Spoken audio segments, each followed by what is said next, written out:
Hello there, my name is Renewable. Today I'm here to talk to you about renewable, sustainable, green energy and the effects of using this energy on our planet and also on you as an individual. I want to get into statistics of not of what has happened throughout the planet, how it's affected humanity not using this and an over reliance on fossil fuels. Okay? So let's get into it. The International Energy Agency, IEA. Go to iea.gov or Google International Energy Agency and check some of this stuff out. It's pretty alarming. It reported that only the only items more of a threat to human health than poor air quality is high blood pressure, dietary risk, eat your greens, and smoking. Quit smoking. Just saying. Those are the only items. Those three are the only things that affect human health more than air pollution. It is not guns, it's not wars, it's not excuse me, cheeseburger down the road. Well, I guess that's kind of dietary risk, right? So they also report that by 2015, which we're in 2016, so this has already happened, air pollution will rise. The deaths caused by air pollution rose to 3 million a year. I'd ask yourself this: how many did Ebola kill? About 250,000, right? And the world was panicking about a pandemic. All right, the swine flu, same thing. The bird flu. I'm not downplaying these diseases. These are horrible, horrible things that happen to people. But you and I are breathing this air in this planet, and 3 million people die of it a year.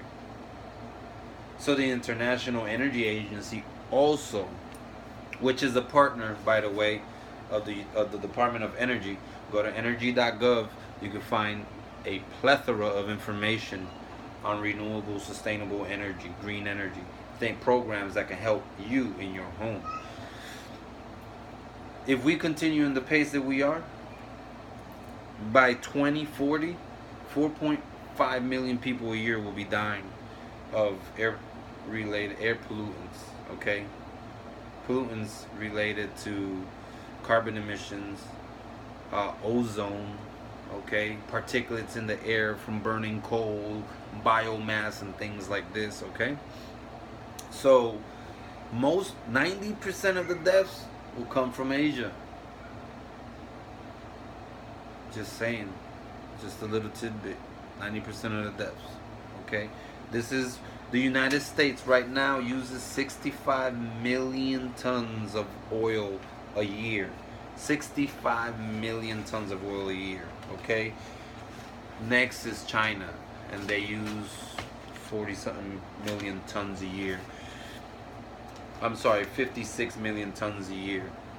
56 million. There's 15 top countries. Portugal is the last one. They use about 4.6 million tons of oil a year, of petrol. Okay, oil.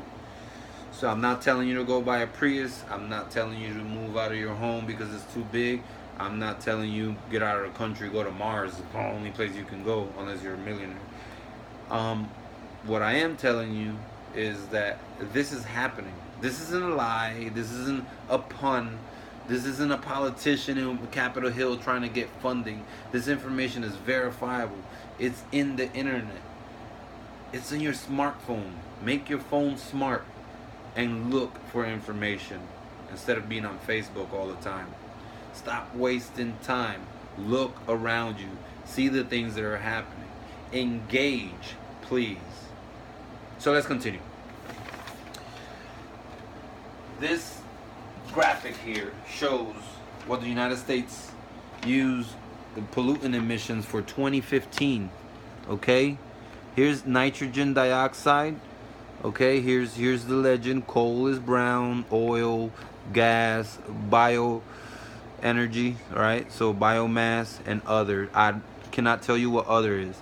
But 108 metric tons of nitrogen oxide has been released in 2015 by the United States, with the production of 61% of oil was costing 108 metric. So 61% of that. I say coal about 20 some odd percent. Okay, and there's the others. Sulfur dioxide, 81 metric tons. I would say that that's about a good 30%, 35%. Coal, 43% of sulfur dioxide released into our air. And thirdly, 41 metric tons of fine particulate matter that is carcinogens, okay? That are carcinogens that affect your breathing. So if you have asthma, look at all this. This is the stuff you're breathing. This is our country. 43%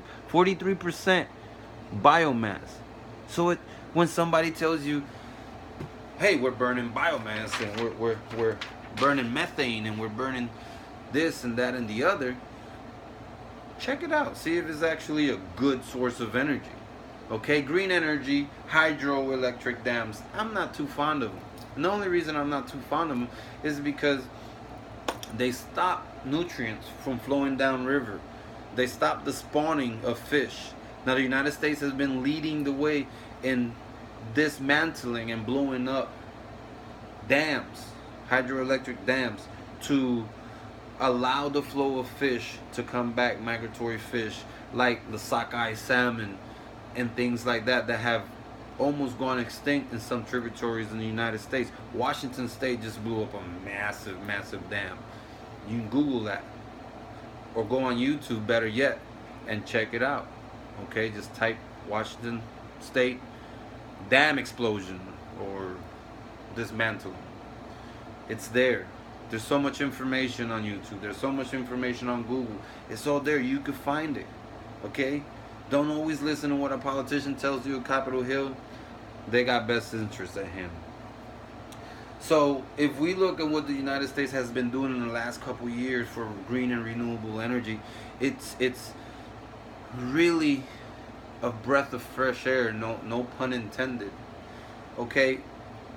In 2005, the United States produced 358 gigawatts of power, okay, of green renewable energy. And if you want to know what a gigawatt is, first we need to know what a megawatt is. And a megawatt is 1 million watts. So 1 megawatt is the equivalent of 1 million watts of energy. 1 gigawatt is the equivalent of 1,000 megawatts. Take out your calculators, do the math. I can't do it in my head. It's like 1 billion watts, 10 billion or something like that. Okay? By doing this, all right, in 2015, the United States has grown to 562 gigawatts of energy produced. Okay? So we're on the right track. Oh boy, are we on the right track. 27 metric tons of carbon emissions were reduced by solar power in 2014 in the United States. 126 million metric tons of carbon emissions from wind power. Those are my two favorite sources of green energy. Okay? Green energy. You have solar panels that even in a cloudy day generate electricity. So don't let anybody tell you that you cannot produce energy on a cloudy day. They're lying to you. And they have batteries that will store their energy that will mimic a generator, meaning you don't have to spend a couple $1,000s on a generator. You can just put a battery to store your power from your solar panels. It is a pretty expensive system, and the United States government is still working on reducing, and scientists are still working on reducing the efficiency of solar panels, but they're there. 73 million jobs created by wind-related created by wind, meaning wind turbines. 209,000 solar-related jobs and 300,000 hydroelectric jobs, which is good. The economy's flowing, and once again, there are dams that are being built and are being retrofitted to move some of that sediment so that we could have nutrient flowing downstream. It's still not 100% though. I'm still not a fan. So I'm gonna tell you about some of the countries, okay, that are big into renewable energy. Sweden is aiming to be the world's first fossil fuel nation. Okay, they announced it in 2015. They want to be in the next couple of years 100% no fossil fuel, all renewable energy. I commend them. Plus their chocolate's good. Costa Rica, I think it's Sweden. Costa Rica achieved 99% renewable energy in 2015. By 2021, they want to be 1%. They want to be zero. They want to be zero. Nicaragua has pledged 90% renewables by 2020. Amazing. Scotland is building the world's largest floating wind farm. Scots, you guys rock. Germany, last year, 2015, really 2014, more than 25% of German energy came from renewables. 20%. 78% of a day's electricity demands come from renewables. During the day, peak hours, 78%. And they're moving to get out of it all. Alright? And they're using solar energy, photovoltaics, PV. Uruguay, almost 95% of its electricity comes from clean energy. Alright? It's a clear decision making. It's supportive to regulatory environment. And they're just trying to do the best that they can. The country has invested heavily in wind and solar. Denmark got 42% of its electricity from wind turbines in 2015. They're trying to go 100% fossil fuel free by 2050. China will close more than 1,000 coal mines 2015. Alright? Go China. We need to verify that. Morocco is building the world's largest concentrated solar power plant in the planet. Alright? And it will produce half of Morocco's electricity by 2020. The U.S. solar industry now employs 3 times more workers than coal mining. 3 times, man. Rock on, U.S. Kenya. Kenya is a country moving towards geothermal energy to produce power for its future. Alright? The geothermal accounted for 51% of Kenya's energy mix. Alright? Up from 13% in 2010. So all this was from in a 5-year time span. This is what we should all be happy about. Now, if you want to find more information, if you want to find sources, if you want to find literature and data and how you can be part of this process, go to energy.gov. Go through the tabs. Check it out. It's pretty amazing. Thank you for being with me in this journey of renewable energy.